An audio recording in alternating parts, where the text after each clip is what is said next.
शिवाय ओम गुरु ब्रह्मा गुरु विष्णु गुरुदेव महेश्वर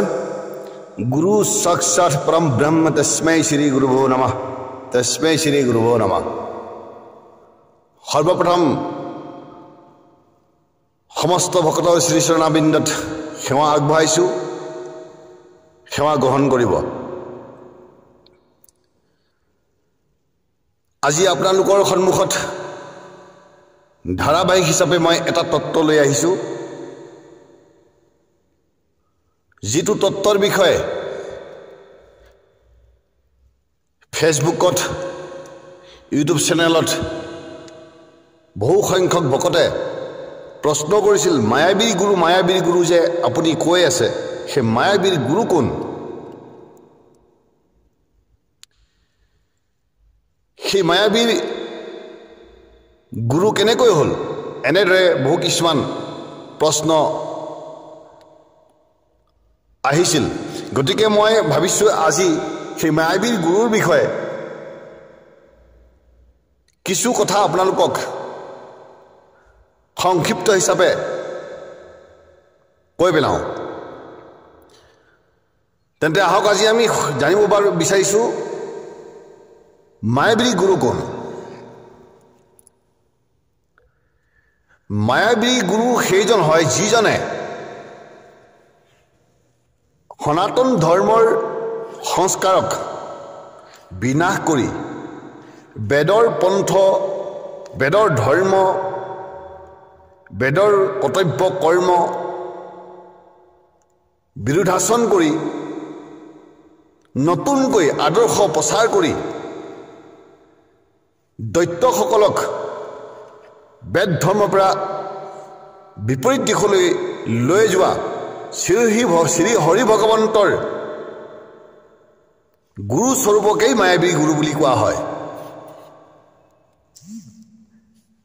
এতিয়া আপোনালোকে জানি লওক তেন্তে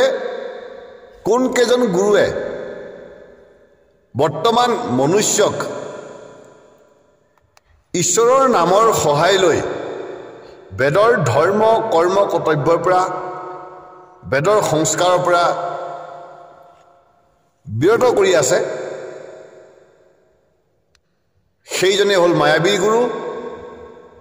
আৰু সেইজনক এতিয়া আপোনালোকে নিজে নিজেই চিনি পাব লাগিব যে প্ৰকৃততে মায়াবী গুৰু এতিয়া কোনজন। কাৰণ বহলাই পেলাই যদি আমি স্পষ্ট হিচাপে যদি ক'বলৈ যাওঁ, যদি নামটো প্ৰকাশ কৰোঁ একাংশৰ মানে কি লাগিব? জলকীয়া লাগি যাব। গতিকে মই ভাবোঁ জলকীয়া নেলাগক, সেইটো কাৰণে মই নামবিলাক প্ৰকাশ নকৰোঁ বাৰু। কিন্তু আপোনালোকে নিজেই অনুভৱ কৰি ল'ব যে কোন কেইজন গুৰুৱে বৈদিক পন্থৰ পৰা, বেদৰ সংস্কাৰৰ পৰা, বেদৰ ধৰ্ম কৰণীয় কৰ্তব্যৰ পৰা বিৰত কৰি আছে, সেইজনে হ'ল মায়াবী গুৰু। কিন্তু এই কথাটো মনত ৰাখিব যে মায়াবী গুৰু শব্দটো শুনিবলৈ অলপ বেয়া, কিন্তু মায়াবী গুৰু সদায় পূজ্য। কিহৰ বাবে? কাৰণ তেওঁ শ্ৰী হৰিৰ অৱতাৰ আৰু জগত কল্যাণৰ বাবে, ভক্তসকলৰ কল্যাণৰ বাবে, বিশ্ব ব্ৰহ্মাণ্ডৰ কল্যাণৰ বাবে তেওঁ কি কৰিছে? দৈত্যক সনাতন ধৰ্মৰ পৰা বিৰত কৰিবৰ বাবেহে তেনে শাস্ত্ৰ আৰু ধৰ্ম উপদেশ আগবঢ়াইছে। গতিকে তেওঁলোক তাৰ বাবে বেছি পূজ্য হ'ল? আমাৰ বাবে। গতিকে মায়াবী গুৰুসকল আমাৰ সদায় পূজ্য। কিন্তু পূজ্য হ'লেও আপুনি কি কৰিব লাগিব? দূৰৰ পৰাই তেওঁক চাইহে থাকিব লাগিব যে শ্ৰী হৰি ভগৱন্তই গুৰু স্বৰূপে ধৰি কি লীলা কৰি আছে, এই কথাখিনিহে আপুনি অনুভৱ কৰিব লাগিব। এতিয়া মই মায়াবী গুৰুৱে কেনেদৰে পূৰ্বত দৈত্যসকলক সনাতন ধৰ্মৰ পৰা বিৰত কৰিছিল তাৰ বিষয়ে এতিয়া ক'বলৈ গৈ আছোঁ। সনাতন ধৰ্মৰ বেদৰ উপদেশ সংস্কাৰ পূৰ্বত মনুষ্য, দেৱতাৰ, গন্ধৰ্ব, ঋষি মুনি আদিকে ধৰি সকলোৱে অৱলম্বন কৰি আছিল। আৰু এই ধৰ্ম কাৰ আছিল? মনুষ্যৰ ধৰ্ম আছিল। সনাতন ধৰ্ম কাৰ আছিল? মনুষ্যৰ আছিল, দেৱতাসকলৰ আছিল। দেৱতাসকল আৰু মনুষ্যসকল একেলগে মানে মিলিত হৈ জগতৰ কল্যাণৰ বাবে যি কৰ্মবিলাকো কৰিছিল আৰু ঈশ্বৰ ভগৱন্তৰ ভক্তি প্ৰাৰ্থনাও কৰিছিল কিন্তু হঠাৎ এনেকুৱা এটা গতি গ'ল তিনিজন মানে আপোনাৰ অসুৰ আছিল সেই তিনিজন অসুৰে কি কৰিলে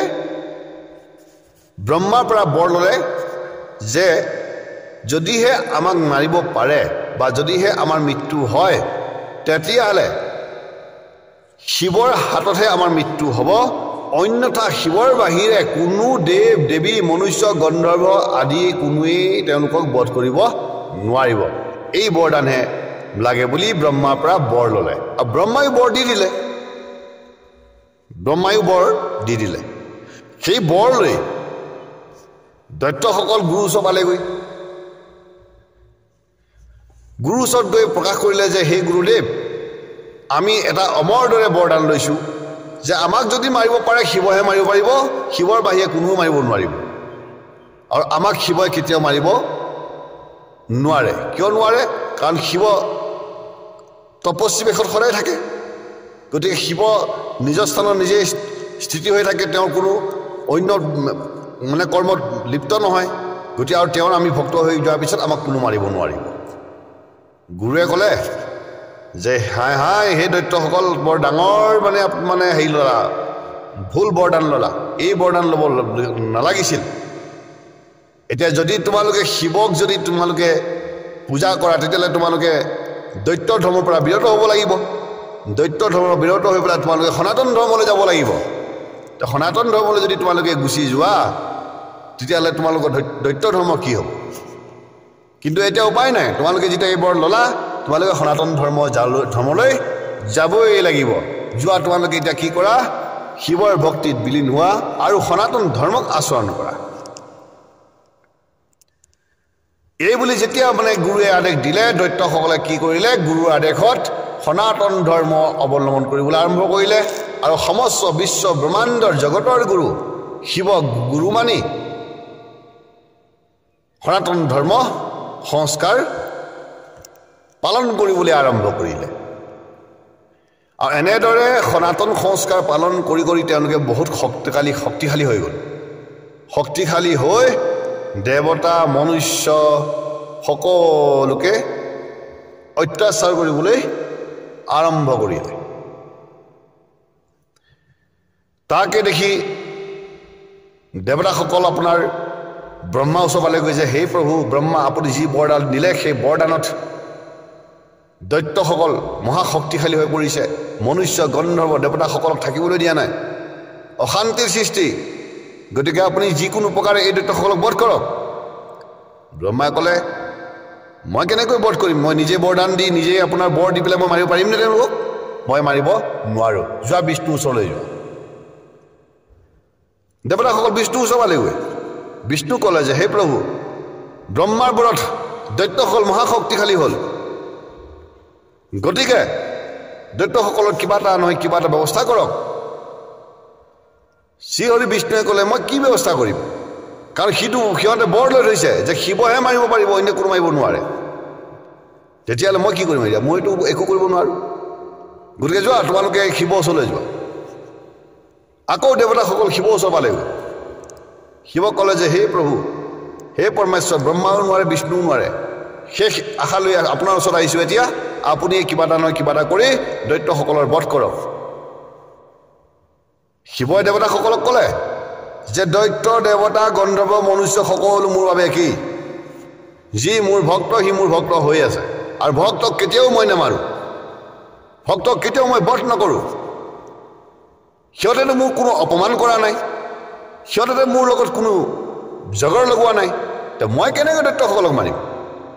মই নোৱাৰোঁ মাৰিব দেই এনেকৈ ক'লে কোৱাত মানে আপোনাৰ শিৱই এনেকৈ কোৱাত দেৱতাসকল মনৰ দুখত উভতি গ'ল উভতি শ্ৰীহৰি ভগৱন্তৰ ওচৰ পালেগৈ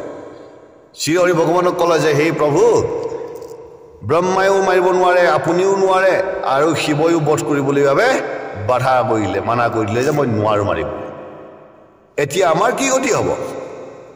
তেতিয়া শ্ৰীহৰিয়ে দেৱতাসকলক ক'লে যে হে দেৱতাসকল শিৱই কেনেদৰে কৈছিল এই কথাখিনি মোক বিৱৰি কওকচোন তেতিয়া দেৱতাসকলে হৰিক প্ৰকাশ কৰিলে যে হে প্ৰভু শিৱই এনেদৰেহে কৈছে যে মোক কোনো অপমান কৰা নাই মোৰ কোনো জগৰ লগোৱা নাই তেওঁলোক এতিয়া বৰ্তমান মোৰ ভক্ত হৈ আছে গতিকে মই কেনেকৈ তেওঁলোকক বধ কৰিম তেতিয়া মৃদুৰ হাঁহি মাৰি শ্ৰী হৰি ভগৱন্তই ক'লে যে শিৱ ভগৱন্তই উত্তৰ তোমালোকক দিয়ে পঠাইছে তোমালোকে বুজিয়েই নাপালা তেওঁ কৈছে যে মোক অপমান কৰা নাই অৰ্থাৎ অপমান কৰাব লাগিব শিৱই কৈছে তেওঁলোক মোৰ ভক্ত হৈ আছে অৰ্থাৎ অভক্ত বনাব লাগিব তেতিয়াহে তেওঁলোকক বধ কৰিব পাৰিম নহ'লে বধ কৰিব নোৱাৰিম গতিকে এতিয়া দৈত্যসকলক অভক্ত কৰিবৰ বাবে শিৱৰ অপমান কৰাবৰ বাবে এতিয়া মই নিজে মোৰ নিজৰ অংশৰ পৰা এটা এটা কি কৰিম গুৰু অৱতাৰ ধাৰণ কৰিম সেই অৱতাৰ লৈ মই সৰ্বপ্ৰথমতে মায়া শাস্ত্ৰ ৰচনা কৰিম মায়া শাস্ত্ৰ ৰচনা কৰি শিৱৰ বিৰোধী ধৰ্ম প্ৰচাৰ কৰিম শিৱৰ বিৰোধী ধৰ্ম প্ৰচাৰ কৰি পেলাই মই কি কৰিম এই দৈত্যসকলক সনাতন ধৰ্মৰ পৰা বিৰত কৰিম সৰ্বপ্ৰথমতে যদি সনাতন ধৰ্মত তেওঁলোকে যদি অৱলম্বন কৰি থাকে তেতিয়াহ'লে তেওঁলোকৰ মৃত্যু নহ'ব গতিকে হে দেৱতাসকল তোমালোকে চিন্তা নকৰিবা মই নামৰ সহায় লৈ মই নিজৰ এই স্বৰূপ পৃথিৱীত স্থিতি কৰিম গুৰু স্বৰূপে আৰু এই গুৰু স্বৰূপে মায়া শাস্ত্ৰ ৰচনা কৰিব আৰু এই দৈত্যসকলক সনাতন ধৰ্মৰ পৰা বিৰত কৰিব যোৱা এই কথাখিনি মই তোমালোকক ক'লো নিশ্চিন্ত হৈ তোমালোকে থাকা এই বুলি শ্ৰী হৰি ভগৱন্তই দেৱতাসকলক কোৱাত দেৱতাসকলৰ মন শান্ত হ'ল শ্ৰী হৰি ভগৱন্তই নিজৰ শৰীৰৰ পৰা মায়াবী গুৰু ৰচনা কৰিলে মায়াবী গুৰু ৰচনা কৰি সৰ্বপ্ৰথমেই মায়া শাস্ত্ৰ পঢ়ালে কাক গুৰুজনক যে এই মায়া শাস্ত্ৰ মই তোমাক পঢ়ালোঁ এতিয়া হে গুৰু তুমি গৈ এই মায়া শাস্ত্ৰ প্ৰচাৰ কৰা আৰু দৈত্যসকলক সোনকালে সনাতন ধৰ্মৰ পৰা বিৰত কৰা আৰু শিৱ পূজাৰ পৰা বিৰত কৰা তেতিয়াহে ইহঁতৰ মৃত্যু ঘটিব তেতিয়া গুৰুজনে ক'লে যে হে প্ৰভু এই দায়িত্ব মোক আপুনি নিদিব কাৰণ মই যদি শিৱৰ বিৰোধী ধৰ্ম প্ৰচাৰ কৰোঁ তেতিয়াহ'লে শিৱই মোকো নেৰিব গতিকে মোক অন্য এটা মাৰ্গ দিয়ক হৰি ভগৱন্তই ক'লে যে হে গুৰুজন তুমি একো চিন্তা কৰিব নালাগে তুমি ধৰ্ম প্ৰচাৰ কৰোঁতেতো শুদ্ধভাৱেই কৰিবা কিন্তু তোমাৰ লগত মায়া আৰু মোহ এই দুটা বস্তু যাব যেতিয়া তুমি শুদ্ধ ধৰ্ম প্ৰচাৰ কৰিবা মায়া মোহে তেওঁলোকক শিৱৰ বিপৰীতলৈ লৈ গুচি যাব আৰু সিহঁতে কি কৰিব শিৱৰ বিৰোধী ধৰ্ম প্ৰচাৰ কৰিব গতিকে তোমাৰ তাততো কোনো অসুবিধা নাই তুমিতো ধৰ্মটো ঠিকেই প্ৰচাৰ কৰিছা গতিকে যোৱা চিন্তা কৰিব নালাগে এই তোমাৰ ধৰ্মটোক বিপথে পৰিচালিত কৰিব কেৱল মায়া আৰু মোহে মায়া মোহত পৰিহে তেওঁলোকে শিৱৰ বিৰোধী কথা ক'ব এই বুলি শ্ৰী হৰিয়ে গুৰুজনক প্ৰকাশ কৰি দিলে আৰু গুৰুজনে শ্ৰী হৰি আদৰ্শ লৈ মায়া শাস্ত্ৰ হাতত লৈ মানে আপোনাৰ বেদৰ বিৰোধী ধৰ্ম সনাতন ধৰ্মৰ বিপৰীত প্ৰচাৰ কৰিবলৈ আগবাঢ়িলে তাৰপিছত মায়াবী গুৰুৱে চিন্তা কৰিলে যে মইতো প্ৰচাৰ কৰিম সত্য কিন্তু এতিয়া মোক সহায় কোনে কৰিব তেনেতে শ্ৰী হৰি ভগৱন্তইও চিন্তা কৰিলে যে এই মায়া শাস্ত্ৰ আৰু মায়া ধৰ্ম প্ৰচাৰ কৰিবলৈ হ'লে সৰ্বপ্ৰথমতে নাৰদকহে বিভ্ৰান্তি পেলাব লাগিব কাৰণ নাৰদেহে সকলো জেগাতে মানে কি কৰিব সংবাদ মানে আগবঢ়াব নাৰদেহে ভালকৈ প্ৰচাৰ কৰিব পাৰিব গতিকে নাৰদকে কি কৰা যায় সৰ্বপ্ৰথমতে গুৰুজনৰ ওচৰত শৰণ ল'বলৈ মানে আপোনাৰ বাধ্যতামূলক কৰা হওক সৰ্বপ্ৰথমতে তাকে মতিভ্ৰম কৰা হওক এই বুলি শ্ৰী হৰি ভগৱন্তই মায়াবী গুৰুৰ দ্বাৰা সৰ্বপ্ৰথমতে নাৰদ মুনিকেই বিভ্ৰান্তিত পেলাইছিল নাৰদ মুনিকেই মতিভ্ৰম কৰাইছিল আৰু নাৰদ মুনিয়ে সেই মতিভ্ৰম হৈ সেই মায়াবী গুৰুৰ চৰণত শৰণ ল'লে মায়াবী গুৰুৰ ওচৰত শৰণ লৈ নাৰদ মুনিয়ে কি কৰিলে মায়া শাস্ত্ৰ প্ৰচাৰ কৰিবলৈ আৰম্ভ কৰিলে যে লব্ধ ধৰ্ম পৰম তত্ত্ব এই বাণী প্ৰচাৰ কৰি নাৰদ মুনিয়ে সৰ্বপ্ৰথমতে বেদৰ ধৰ্ম কৰ্ম কৰ্তব্যবোৰৰ পৰা মনুষ্যক বিৰত কৰিলে তাত থকা যিমানখিনি দৈত্য সেই দৈত্যসকলো সেই ধৰ্মৰ পৰা বিৰত হ'ল যিসকল মনুষ্য ধৰ্মত আছিল শিৱ ভক্তিত বিলীন হৈ আছিল শিৱৰ চৰণত সদায় শৰণ লৈ আছিল সেই মনুষ্যসকল বাচি গ'ল তেওঁলোকে সনাতন ধৰ্মক ত্যাগ নকৰিলে কিন্তু দৈত্যৰ আদেশত আৰু মায়াবীৰ প্ৰভাৱত পৰি একাংশ মনুষ্য অৰ্থাৎ অধৰ্মীসকল কি হৈ গ'ল শিৱৰ পূজা অৰ্চনাৰ পৰা দৈত্যসকলৰ লগতে সিহঁতো বিৰত হ'ল আৰু তেতিয়া লগে লগে শ্ৰী হৰি ভগৱন্তৰ মায়া এই পৃথিৱীত অধিষ্ঠান হ'ল যিমানবিলাক আপোনাৰ দৈত্য অধৰ্মীসকল আছিল সকলো সনাতন ধৰ্মৰ পৰা বিৰত হ'ল অৰ্থাৎ বেদৰ ধৰ্ম কৰ্ম কৰ্তব্য সংস্কাৰ আদিৰ পৰা বিৰত হ'ল যাগ যজ্ঞ পূজা পাতল দেৱী দেৱতাক সকলোকে বিৰুদ্ধাচৰণ কৰিবলৈ আৰম্ভ কৰিলে তাৰপিছত দেৱতাসকল গৈ শিৱশংকৰ মহাদেৱৰ ওচৰ পালে যে হে প্ৰভু আপুনি পূৰ্বত দৈত্যসকলক ভক্ত বুলি ভাবি বধ কৰা নাছিল কিন্তু এতিয়া সেই দৈত্যসকল আপোনাৰ ভক্ত হৈ থকা নাই কাৰণ এতিয়া আপোনাৰ নামকে নিন্দা কৰিছে এতিয়া আপোনাৰ ধৰ্মকে নিন্দা কৰিছে আপোনাৰ সংস্কাৰকে নিন্দা কৰিছে গতিকে এতিয়া তেওঁলোক পাপী হ'ল গতিকে হে মহাদেৱ জগতৰ ঈশ্বৰ আপুনি এতিয়া সোনকালে গৈ এই দৈত্যসকলক বধ কৰক তেতিয়াহে পুনৰ শিৱশংকৰ মহাদেৱে গৈ নিজৰ লীলাই সেই দৈত্যসকলক বধ কৰিছিল আৰু যিসকল মনুষ্য দৈত্যৰ আদেশত মায়াবী গুৰুৰ প্ৰভাৱত সনাতন ধৰ্মৰ সংস্কাৰক ত্যাগ কৰিছিল শিৱৰ বিৰোধী কৰিছিল শিৱৰ নামক মানে আপোনাৰ অপমান কৰিছিল তেওঁলোকো কি হৈ গ'ল বিনাশ হৈ গ'ল তেওঁলোক তাৰপিছত মিলেশ বংশ কি হৈ গ'ল পৃথিৱীত নিশেষ হৈ গ'ল তাকে দেখি কলি দেৱতা বৰ চিন্তাত পৰিলে যে মোৰ মিলেশ বংশ শেষ হৈ গ'ল প্ৰদ্যুৎ ৰজায়ো আহি কি কৰিলে সেই মিলেশ বংশক যিকেইটা বাচিছিল সেইখিনিকো বিনাশ কৰি পেলালে গতিকে কলি দেৱতাই হৰিক ধ্যান কৰিলে যে হে প্ৰভু ভগৱন্ত হৰি মই কলি এই পৃথিৱীত মোৰ কাম কি আছে যদি মোৰ মিলেশ বংশই নাথাকে গতিকে ইয়াতো মোক যাবলৈ আজ্ঞা দিয়ক নহ'লে মোৰ মিলেশ বংশ বৃদ্ধি কৰক তেতিয়া শ্ৰী হৰি ভগৱন্তই ক'লে হে কলি দেৱতা তুমি চিন্তা কৰিব নালাগে কলি যুগত মই তোৰ মিলেশ বংশ বৃদ্ধি কৰিম মই তোমাৰ মিলেশ বংশ কলি যুগত বৃদ্ধি কৰিম গতিকে তুমি চিন্তা কৰিব নালাগে যোৱা তুমি আনন্দিত মনেৰে থাকা দেৱতাসকল চিন্তা হ'ল দেৱতাসকল চিন্তাত পৰি হৰি ওচৰ পালে গৈ যে হে প্ৰভু ভগৱন্ত হৰি কলি দেৱতাক আপুনি এইটো আকৌ কি আপোনাৰ বৰদান দিলে আপুনি যেনে তেনেতো আমি ৰক্ষা কৰিছিলোঁ এতিয়া আপুনি আকৌ কলিক মানে বৰ দিলে যে মিলেশ বংশ আপুনি বৃদ্ধি কৰিব যদি মিলেশ বংশ যদি পৃথিৱীত আপুনি বৃদ্ধি কৰে তেতিয়াহ'লে এই পৃথিৱীখন কি হ'ব তেতিয়া হৰিয়ে ক'লে যে হে দেৱতাসকল তোমালোকে চিন্তা কৰিব নালাগে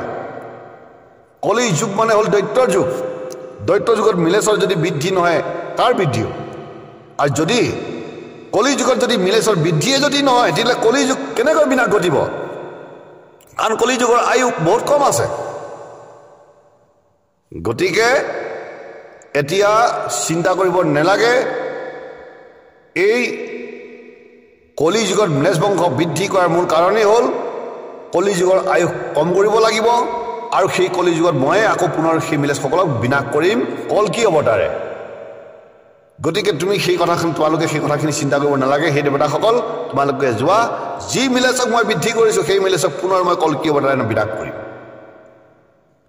এয়া হ'ল মায়াবী গুৰুৰ লীলা আৰু এয়া হ'ল আমাৰ শ্ৰী হৰি ভগৱন্তৰ লীলা গতিকে শ্ৰী হৰি ভগৱন্তৰ লীলা আৰু মায়াবী গুৰুসকলৰ লীলাক যিয়ে বুজিব সেই মনুষ্যই মায়াবী গুৰুসকলৰ সকলক সদায় পূজা অৰ্চনা বন্দন কৰিয়ে থাকিব মায়াবী গুৰুসকলক সন্মান কৰিব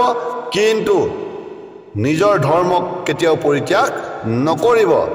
গতিকে আমি সনাতন ধৰ্মসকলে আমি শৈৱসকলে কোনোদিন আমি নিজ ধৰ্ম ত্যাগ কৰা নাই আৰু আমি সদায় নিজ ধৰ্মক মানে পালন কৰি আছোঁ কিন্তু মায়াবী গুৰুৰ প্ৰভাৱত যিসকলে শিৱৰ নাম শিৱৰ ধৰ্ম শিৱক অপমান শিৱৰ ভকতক অপমান কৰি আছে তেওঁলোকৰ মানে কি হ'ব নিশেষ যে হ'ব চিৰন্তন সত্য এইটো মই কোৱা নাই এইটো আমাৰ পূৰ্বৰ শিৱ মহাপুৰাণত প্ৰকাশ আছে আৰু পদ্ম পুৰাণত প্ৰকাশ আছে আৰু অন্য পুৰাণসমূহতো প্ৰকাশ আছে আপোনালোকে ভালকৈ চাই ল'ব চাই লৈ পেলাই বুজি শুনিহে শিৱৰ নামক অপমান কৰিবলৈ সাহস কৰিব এয়াই হৈছে মায়াবী গুৰুৰ ধৰ্ম মায়াবী গুৰুৰ ৰচনা গতিকে মায়াবী গুৰুৰ ৰচনাত পৰি আজি বৰ্তমান কলি যুগত